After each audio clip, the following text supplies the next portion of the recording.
અને આજે મારે ગુજરાતના મુખ્યમંત્રી ભૂપેન્દ્રભાઈ પટેલ સાહેબ, રાજ્યના ગૃહમંત્રી હર્ષ સંઘવીજી અને ભારતીય જનતા પાર્ટીની સરકાર અને ગુજરાતની પોલીસને અભિનંદન આપવા છે.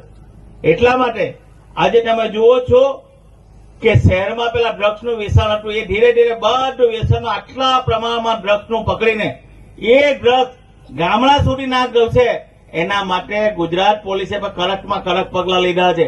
એ ડ્રગ્સ કેવી રીતના ગામડામાં પહોંચાડવાનું કામ, એનો પર્દાફાશ તમે ગઈકાલે જ થયો છે.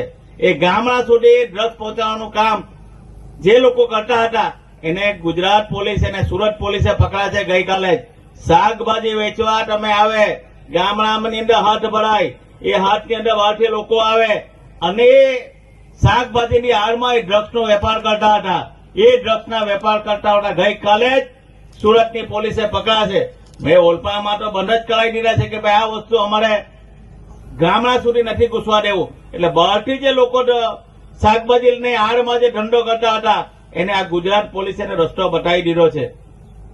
મિત્રો, આવું ક્યારેય ના થવું જોઈએ. ઓલપા તાલુકાની અંદર અમે બધી જગ્યાએ બંધ કરાવી દીધું છે. ભાઈ કોઈ હાટ બજાર ના ભરાય. એ હાટ બજાર બંધ કરે તો પછી દીપકભાઈ, જયંતિભાઈ, આ લોકો શું નવી પાછું ઓપનિંગની જવાબદારી આવી કે ટેમ્પો લઈને આવે, ટેમ્પો લઈને આવે ને માઇક લઈને આને વગાડે કે આવો, એટલે પછી ગાંધી લીંબુ લાવે, આ લાવે, એની અંદર સાથે સાથે આ રીતે કરતો. પણ આ ગુજરાત પોલીસે એને પકડ્યું છે. આ ક્યારનું ચાલતું હતું પણ બધાને આજે રંગે હાથે પકડા છે. એટલે ગુજરાત પોલીસે આ પણ એક સારો કામ કરી રહી છે કે આપણો યુવાધન જે બગડે છે એ ના બગડે એના માટે આ પગલા લઈ રહી છે.